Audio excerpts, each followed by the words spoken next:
Good morning, everyone, and welcome to the DIOS.ST Interim Report, January to June 2025. My name is Brika, and I will be coordinating your call today. During the presentation, you can register to ask a question by pressing star followed by 1 on your telephone keypad. If you change your mind, please press star followed by 2. I will now hand you over to your host, Johan Dannemar, Chief Investor Relations Officer, to begin. So, Johan, please go ahead. Good morning and warm welcome to this Diös Q2 2025 result presentation covering the period January through June. My name is Johan Dannemar. I'm the Chief Investor Relations Officer. I'm joined today by our CEO, David Carlsson, and CFO, Rolf Larsson.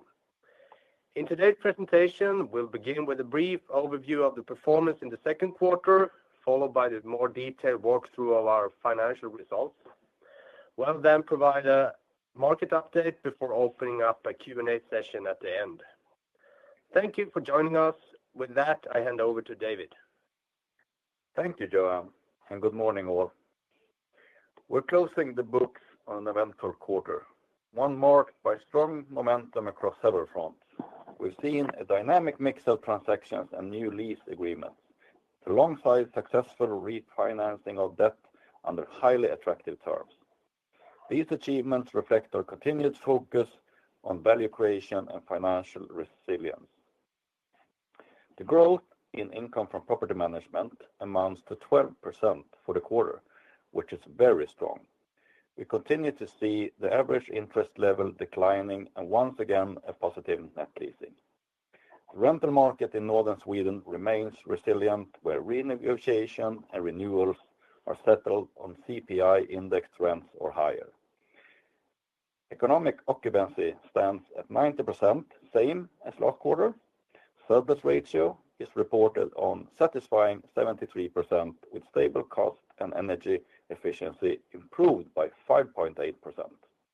Credit losses now at 0.29% compared to the historical average of approximately 1.40% shows the resilience in our business.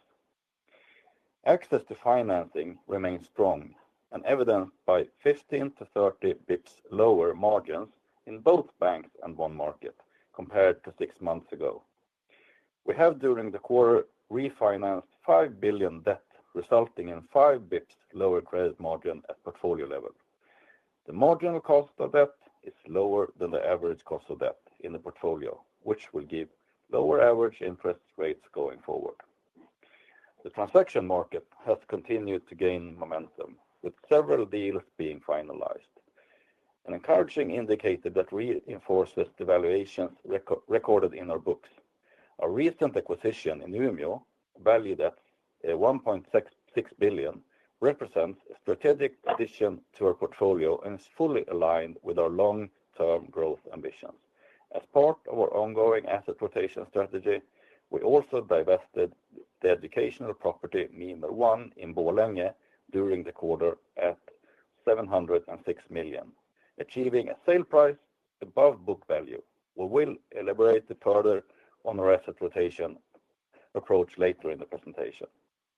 I see strong potential to deliver long-term shareholder value through profitable growth in our income from property management by share, targeting 10% annually.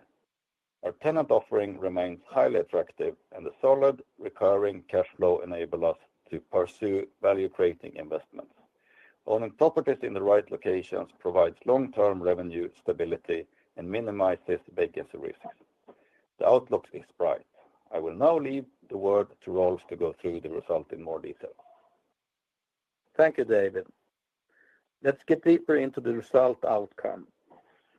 Rental income increased by 5%, and the economic occupancy rate was 90%, compared with 91% last year. The change is mainly explained by the divestment of fully let residential properties and completed new construction, which has created short-term market vacancies.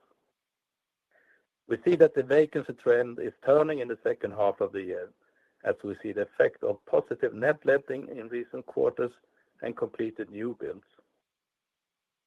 Property costs are at the same level as previous year, and we're pleased to observe that our daily effort to optimize property management have resulted in increased energy efficiency. All in all, this means that the operating surplus for the quarter increased by 7%, which corresponds to a surplus ratio of 73%. Financial costs are at the same level as last year, and income from property management increases by 12% to 268 million. And we've had slightly negative value changes regarding properties, and I will come back to this later.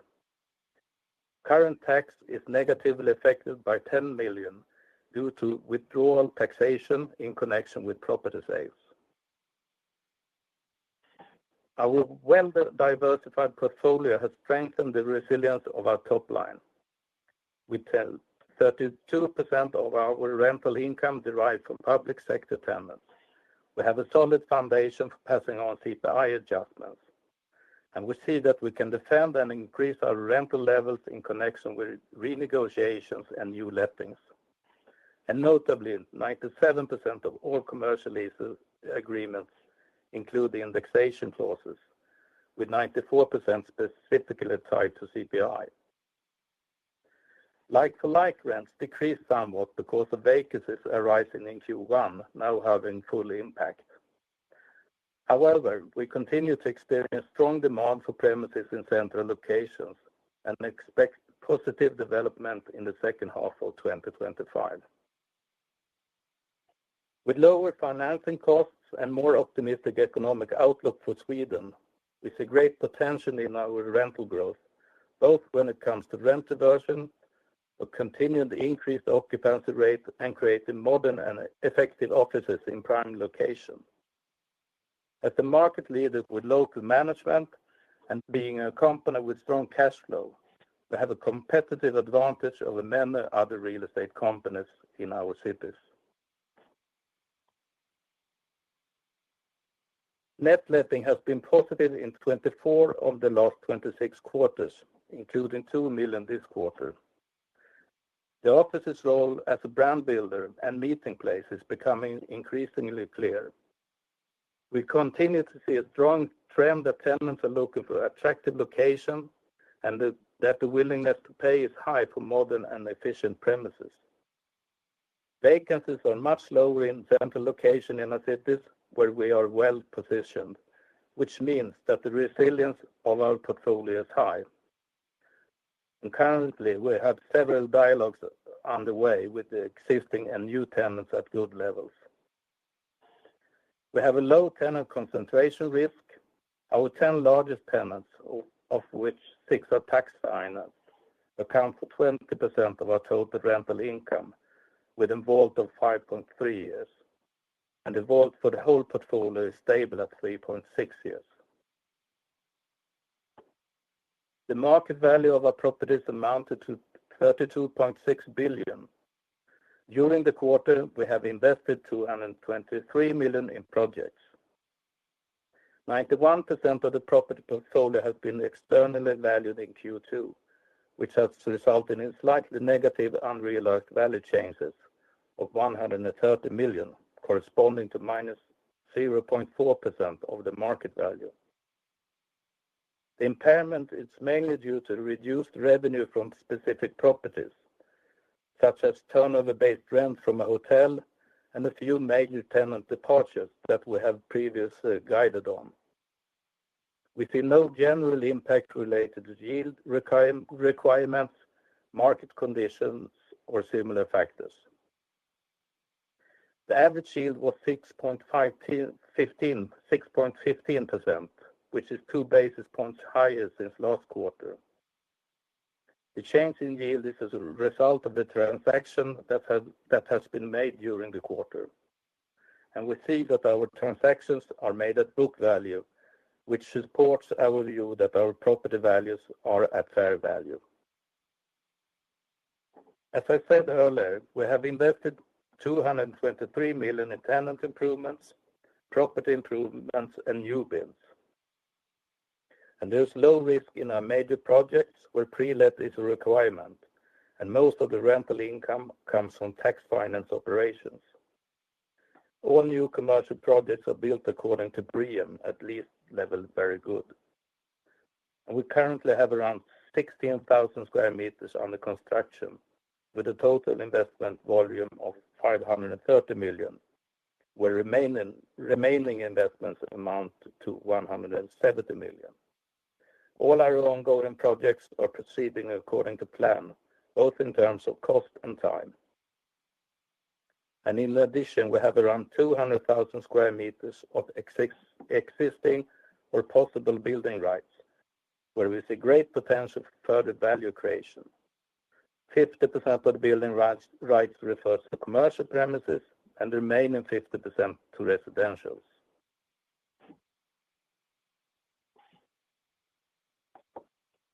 During the quarter, we have refinanced 5.2 billion in bank loans with maturities from September this year to March next year, and at the same time redeemed a bond corresponding to 248 million.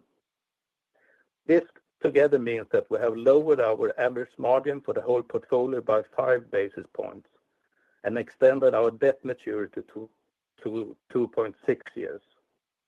And we'll get the full impact of lower margins in Q3. In the next 12 months, we have additional loan maturities, excluding commercial paper, of 2.7 billion, which corresponds to 15% of interest-bearing liabilities.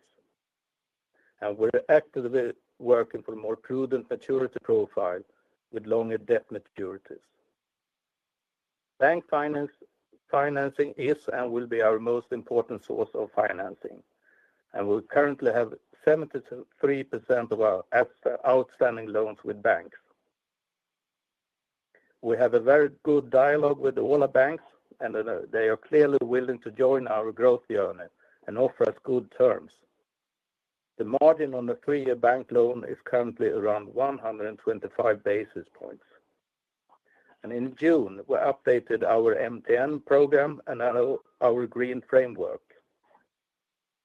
At the beginning of July, we issued 2- and 3-year bonds of a total of 850 million, and at the same time redeemed the bonds maturing in May and October next year, corresponding to 450 million. And today, a 3-year bond has a margin of 175 basis points, which is 20 basis points lower than 3 months ago. Our average interest rate at the end of the period was 4%, which is 20 basis points lower compared to last quarter. And the marginal cost of debt is now lower than our average cost of debt, which will have a positive impact on our income from property management when refinancing and taking out new loans. We have 73% of our financing in banks, 1.7 billion in unused credit facilities, and a secured loan to value of 43%. We will also add additional borrowing capacity through completed projects. This, together with good relationships with our banks, makes us feel comfortable about future refinancing. We have a conservative balance sheet approach, which reflects our commitment to financial prudence and risk mitigation. During the past year, we have reduced our financial risk over time and improved our key financial figures through divestments and a more cautious strategy regarding new major projects. This, together with a strong cash flow and available liquidity, means that we now see opportunities for growth, which primarily means in an increased volume of tenant adaptations and acquisitions. And as we mentioned earlier, in June we acquired 3 centrally located properties in Umeå for 1.6 billion. We have also sold a newly built school in Borlänge for 700 million and used the proceeds to amortize debt to lower our leverage. We will also sell non-core properties and amortize debt to ensure our long-term financial stability. Yet again, I feel comfortable with our current financial position and action taken. Our strong cash flow will serve operating expenses, committed capex, and further growth. And I will now leave the word back to David. Thank you, Rolf. Let me remind you of the transformation we're witnessing in our market. Northern Sweden is experiencing a wave of investments tied to the green transition. A transition that is crucial for Sweden's climate goals, as well as the competitiveness of Sweden as a leading country of high-quality products for future demands of non-fossil products. We're seeing new factories being built to refine natural resources into sustainable products, alongside energy plants, infrastructure upgrades, and housing developments. This is happening now and for years to come. The fundamentals behind these investments are incredibly strong and long-lasting. Northern Sweden is rich in natural resources, minerals, forests, and the overarching goal is clear: transition to a net zero economy.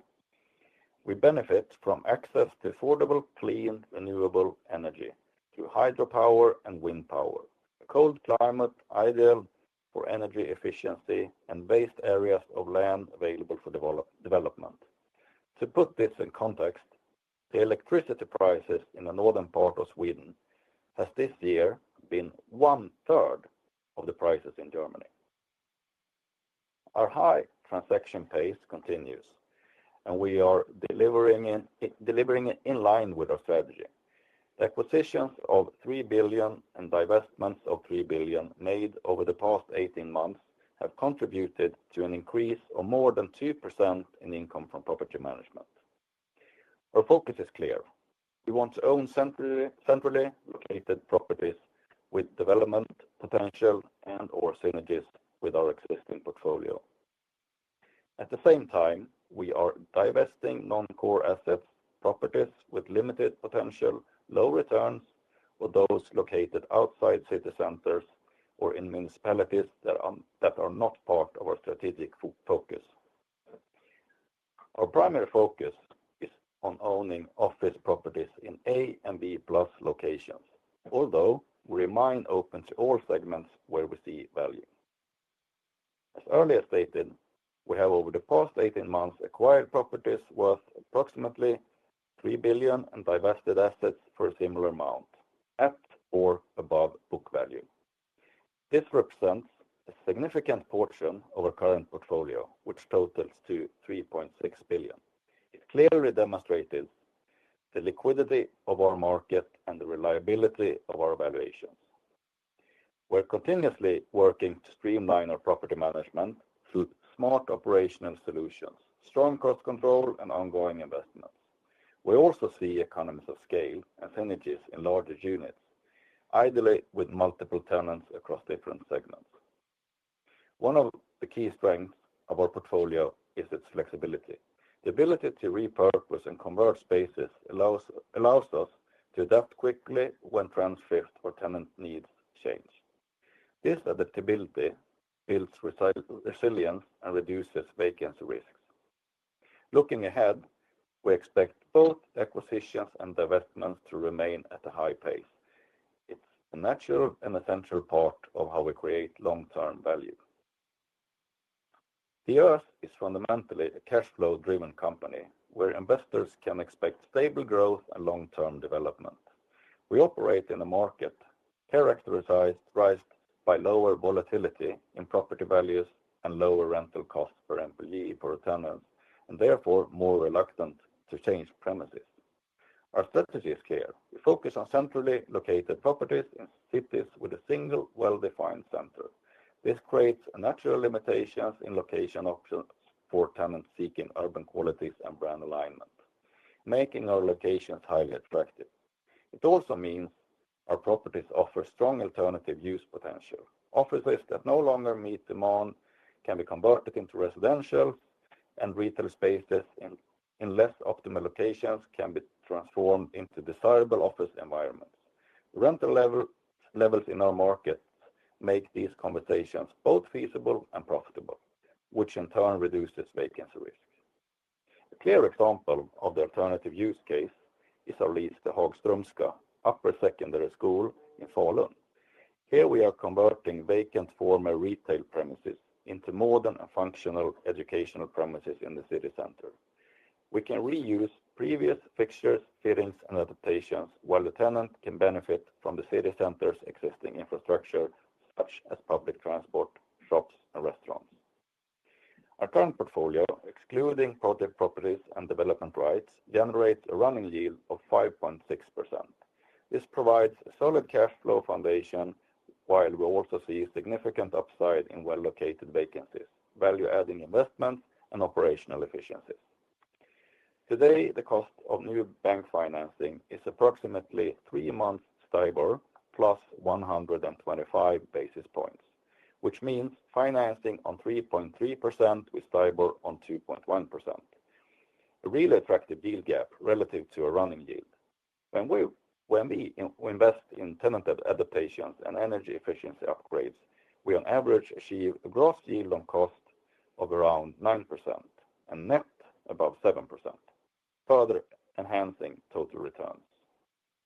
Our average interest rate continues to decline and stood at 4% at the end of the quarter.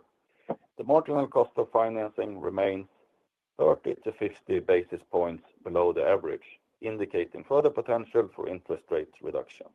As Rolf mentioned earlier, our recent refinancing activities have lowered the interest rate on our debt portfolio by approximately 5 basis points, while also extending our debt maturity and reducing financial risk. Looking ahead, the potential for increased earnings lies in raising our running yield, thereby widening the yield gap. By reinvesting our cash flow, excluding dividends, with 50% leverage, we have the capacity to deploy around 1 billion annually. We also see considerable potential in leasing out well-located vacancies and gradually increasing average rents across the portfolio.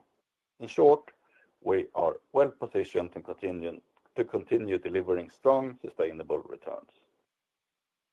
We have a unique position. Our property portfolio is concentrated in prime locations in cities with good growth aspects. Diös' strength lies in our local presence combined with the company's size, which creates economies of scale in terms of expertise, favorable financing conditions, and investment capacity. This provides competitive advantages that few other companies in northern Sweden have. However, we have not reached the ceiling in any of our cities and can continue to grow, especially in the cities with the brightest prospects. Our business model is future-proof at low risk. With primarily a location, our premises have alternative uses and conversions. Offices that do not meet today's indoor environment standard can be converted into residential units, while retail spaces on the second floor can become attractive offices. With our rental levels, there are significant opportunities to make profitable deals through these changes, thereby maintaining a low vacancy rate. We are currently making very good deals through our adaptations and renovations. The gross yield on cost for ongoing investments is, as earlier mentioned, in average 9%, which in many cases also leads to an increase in value. With an improved economic outlook, we expect the volume of tenant adaptations to increase. We have a top-of-the-line cash flow generation from our business. With prime location assets on a running yield at 5.6% and financing cost at investment grade levels, we are generating strong and predictable cash flow. Our operations demonstrate stable performance. We have observed significant resilience among our tenants throughout the recent economic cycle, with relatively few bankruptcies and rent losses. The real estate market in general also shows stability, with property values being less volatile than in metropolitan areas. Our cash flow is not only higher than in many other regions, but also more stable. Looking forward, we are now seeing vacancy levels bottoming out, and we expect a stabilization followed by a more positive trend going forward. The unrealized value changes we recorded in the quarter are linked to specific properties that require more attention than previously anticipated. At the same time, we continue to make value creating investments, and with stabilizing vacancies, we believe this will have a positive impact on property values. Our own transactions confirm the market valuations, as we constantly sold properties at or above book value. We're also seeing increased activity from the other market participants, and there is ample capital actively seeking investment opportunities. We will continue to grow by acquiring properties with potential, assets that complement our existing portfolio and are located in regions with strong growth prospects. To maintain financial strength, we will also divest properties that are not part of our core strategy or where we see limited development potential. Our tenant offering remains highly attractive, and the strong recurring cash flow enables us to reinvest in value-enhancing projects. Owning properties in the right locations provides long-term income stability and reduces vacancy risk.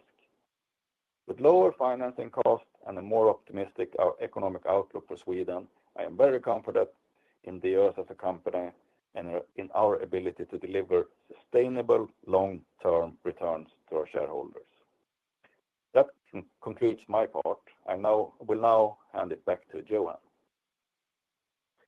Thank you, David, and thank you, Rolf, for the presentation. We will now open up for questions. Thank you. If you would like to ask a question, you can do so by pressing star followed by 1 on your telephone keypad. If you change your mind, please press star followed by 2 to remove the question. And when preparing to ask your question, please ensure your device is unmuted locally. First question comes from Vacancy with Kempton. Please go ahead.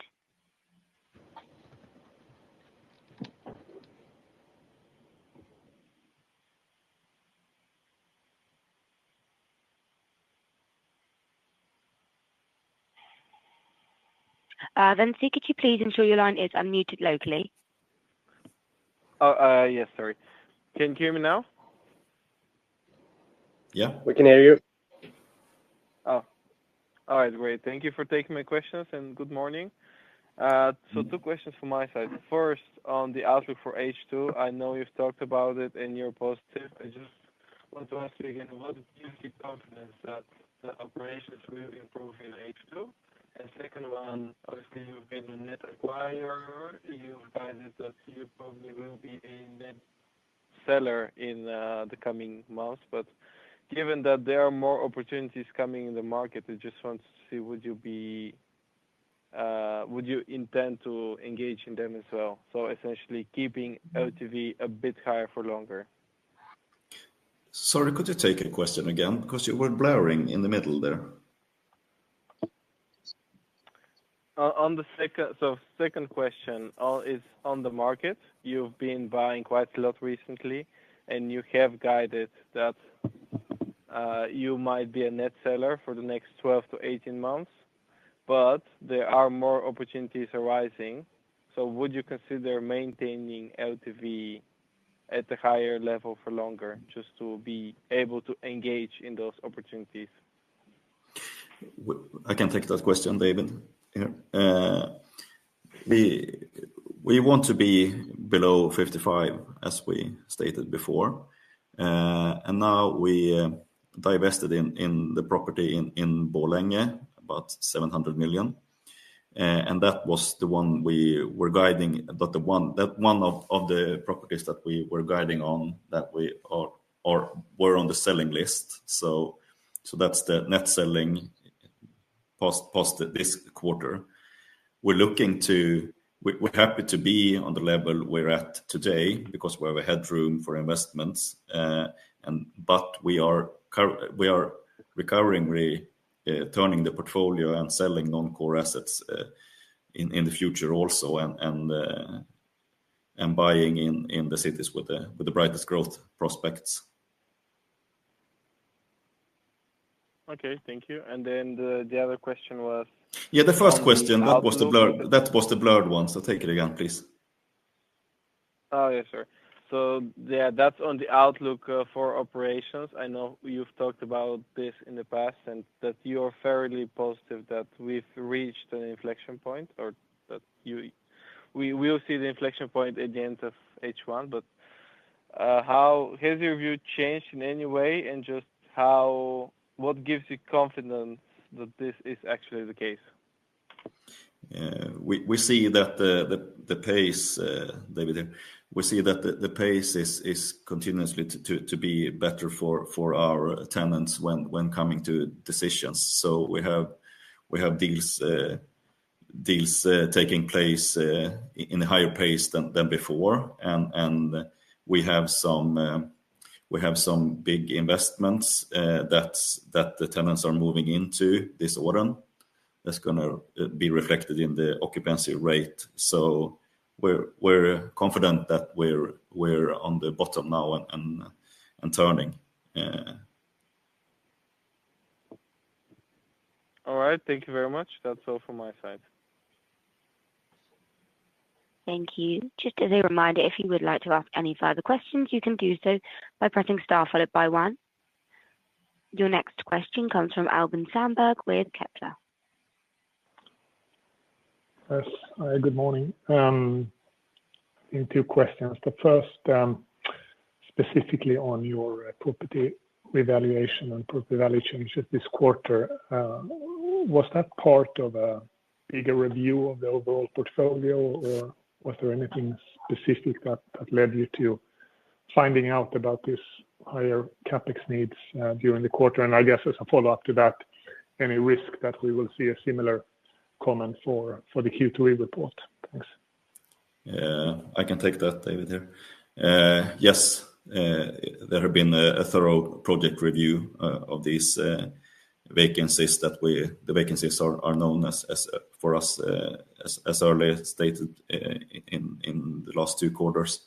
But we have made a thorough project review and see that we have some more investments than previously anticipated. So and the answer to the second question, no, not on these vacancies do we see any more adjustments.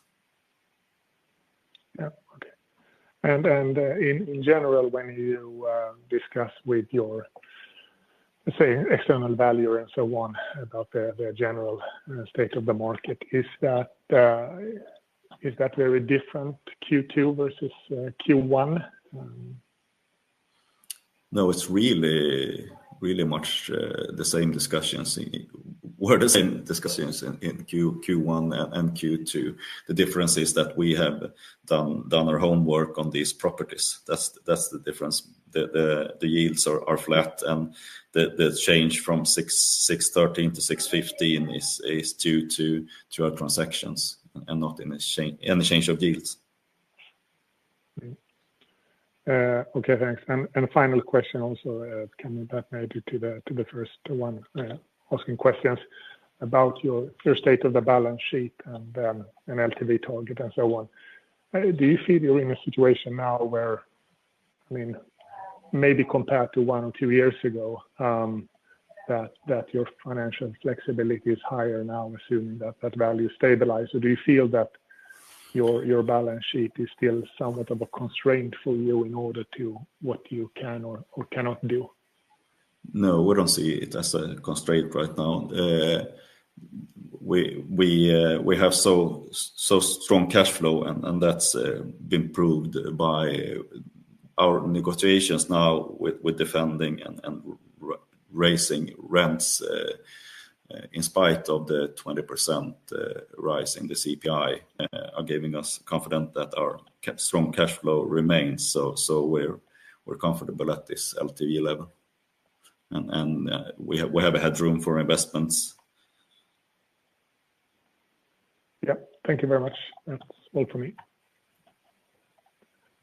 Thank you. One final reminder, if you would like to ask a question, to please press star followed by 1 on your telephone keypads now.